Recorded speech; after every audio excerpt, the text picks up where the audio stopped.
Welcome back to Nini's Texas Kitchen. Today we're going to make us some Outback style little brown bread loaves. So I hope you enjoy it. So first let me read off the ingredients list.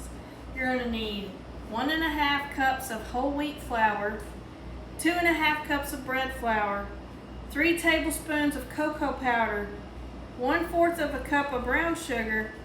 You need 1/4 cup of honey, 3 tablespoons of molasses, 1 teaspoon of salt, 1.5 cups of warm water.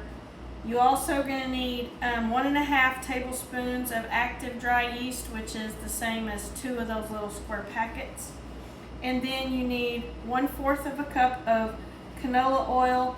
And then to prepare your pan, you'll spray it down, put some parchment paper, and then you'll sprinkle it with about 2 tablespoons of cornmeal, just to help the bottom of your bread kind of have that little crunch to it slightly. So the first thing that you do for this one, I've already got my bread flour, whole wheat flour, and cocoa powder in this same bowl mixed together. You can see the white flour on the bottom down there. And then in a minute I'll add my salt to it. Now I have warm water right here, and this you have to add your molasses, your honey, and your brown sugar to. Mix that up and then put in your yeast and stir it up, because you want it to activate your yeast and get them to start going before you mix it all together. So let's get started. This is my 1/4 cup of brown sugar. I'm gonna go ahead and put it in like so. Give that a little stir. Now I'm going to add my honey, 1/4 cup of honey.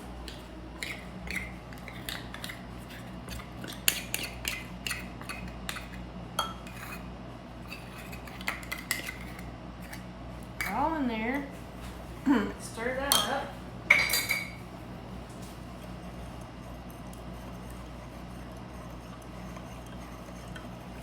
Alright. Now I'm going to add my molasses.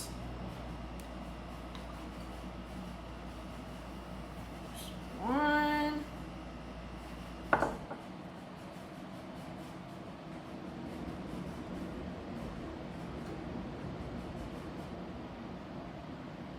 And here's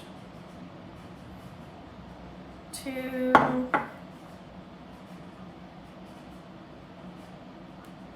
And all this molasses and the cocoa powder and all that stuff gives it that dark color that looks so good. And here's number 3.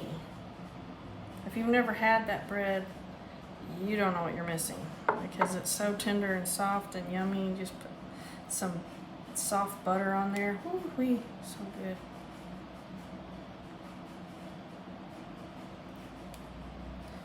All right. Look at that. This just splashes off my fingers. Okay. Now we add our yeast. Stir this up a little bit. Put our yeast in. Get it activating.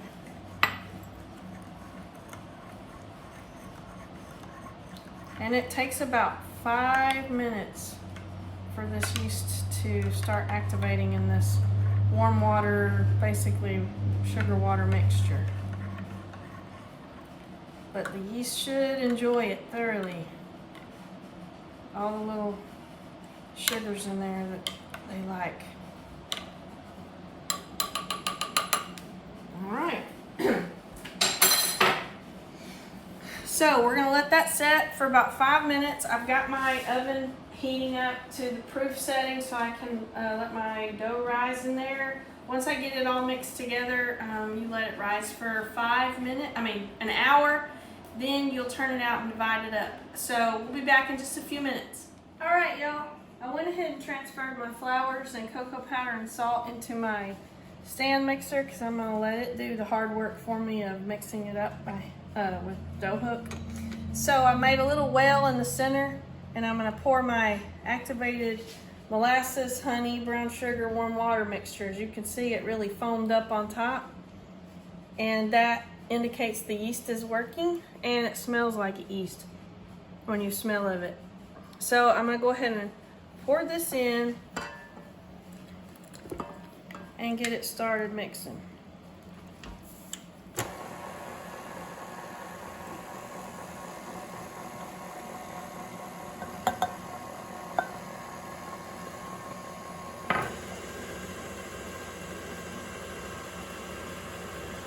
And now I'm going to add in my 1/4 of a cup of canola oil. That's the fat that is used in this particular loaf, which is good because I really like canola oil anyway. That's what I use for most of my cooking. So I gotta use oil. So we're going to get it going here. Let the mixer do the work. I'm losing some of my flour. Put it back. Put it back.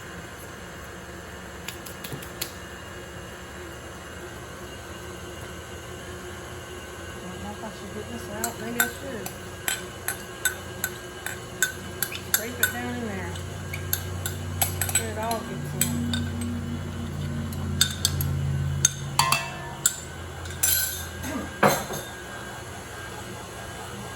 And the recipe says to let it mix up like this real good until it comes together and the gluten gets stretchy and it forms a dough ball. And then at that point, I'll transfer it over into this clean bowl that I cleaned out a while ago, and I'll put plastic wrap over it, and I'm gonna let it rise for an hour. And then we shape it. And the second rise is a lot shorter. It only takes 20 minutes on the second rise.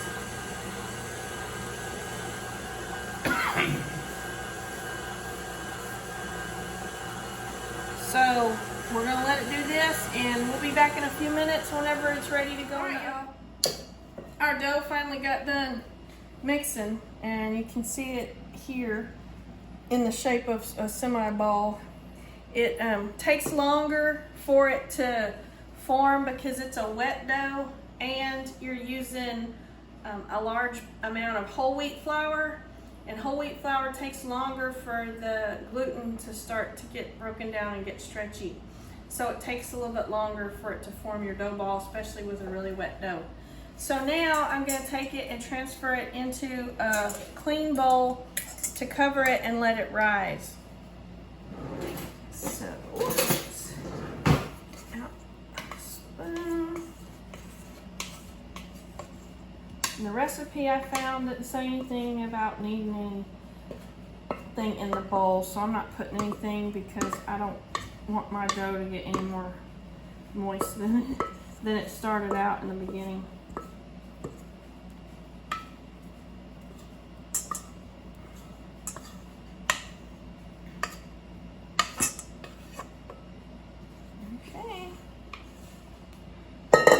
Now, I'm going to cover it, and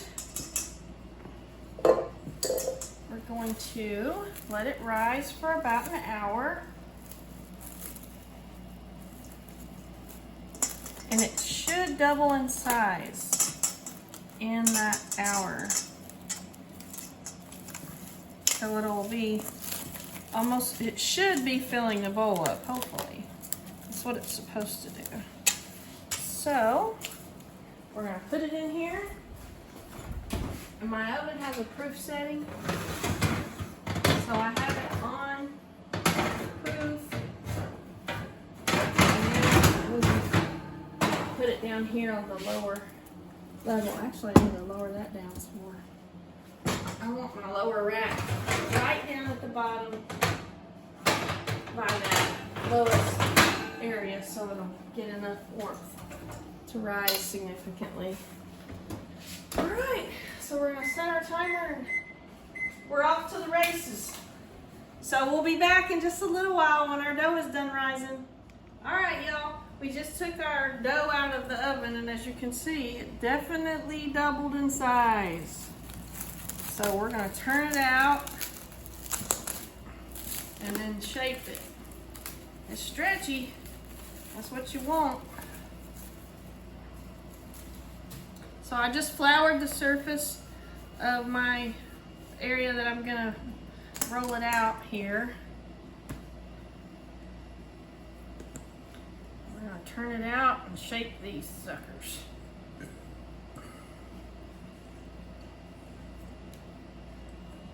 All right, so what it says is to shape it. So I'm gonna roll my dough up a little bit.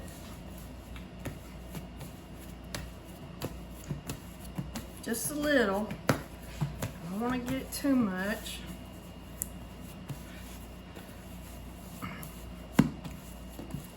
All right, now it wants me to divide it up into 8 equal parts.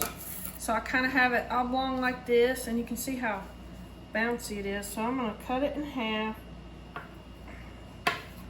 like so. And then I'm going to do it again.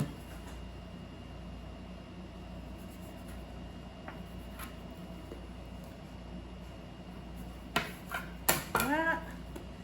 Then I'm going to cut each of these in half.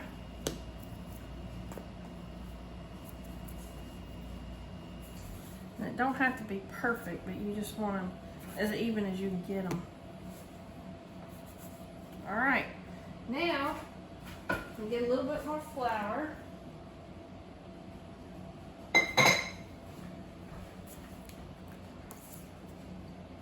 Just so it don't stick too bad. All right, now, I'm gonna take it, I'm gonna roll it out. Move some of these out of the way.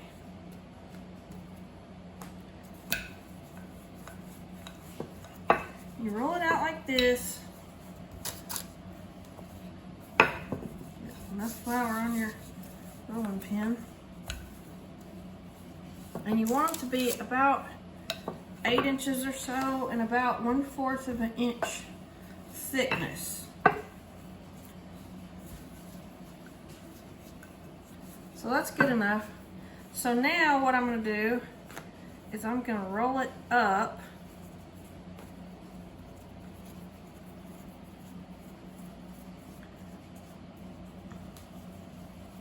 And then you want to make sure your ends are even. Now take your end, pinch it like so to make a little bread roll like so.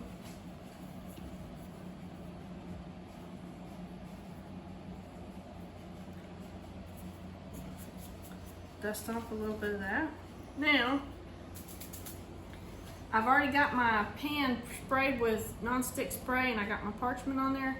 So now I'm just gonna take my cornmeal and I'm just gonna sprinkle a light dusting of that around. And I don't think you need 2 whole tablespoons like the recipe called for. I think just a little bit will do you. Then take them and just lay them on there like so. So you'll do that for all 8 of them. And then we'll let them rise for about 20 to 25 minutes. And then we'll bake them at 400. So I have my oven heating up to 400 right now. So once we get them ready to go in the oven, we'll be back and show y'all what they look like when they get done rising. So we'll be back. All right, y'all, we're back. And they're done rising for the second rise, which is shorter. And they're a little bit funny shaped, but that's because they're freehand. So the recipe didn't say this, but I'm gonna do a little egg whitewash on them just to give them a good finish and then bake them. So my oven has preheated to 400 degrees and it says to bake them for about 15 minutes. So I'm gonna do 15 and see if I think they're ready at 15, and if not, we'll do 20. But I think they'll probably be done at 15 because it's a real light, fluffy wet dough that reminds me of brioche in its consistency. And so I think 15 minutes should do it, and they'll be good. 15 minutes. So this is just not a whole egg wash. Like you might do the whole egg, like with the yellow and everything, on an egg wash for a white dough, but for a dark dough like this, I just want to do an egg white wash. I got one really big one, and the rest of them are kind of small, but the most important thing is how they taste. So we'll have to check that out once these are done baking. They will poof up a little bit more once they're in the oven baking. They'll get a little bit bigger when they bake.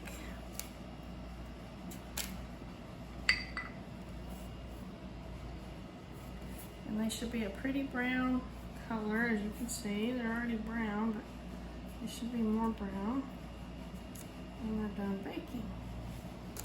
All right, so let's stick them in and see what happens when they're done.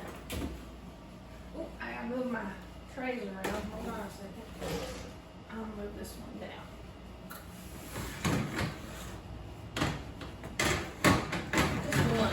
This one spot. Yeah. Put it in there. Set our timer. 15 minutes. And then we'll be back. We'll see y'all soon. All right, y'all. They're ready. We took them out of the oven. As you can see, they poofed up even more when we baked them. So now we're gonna take some off and put them over here on our cooling rack. And we're gonna try a little piece.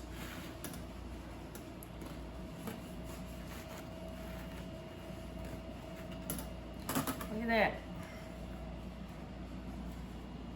Looks good. I gotta put a little butter on it, because in Texas we gotta eat our bread with some butter.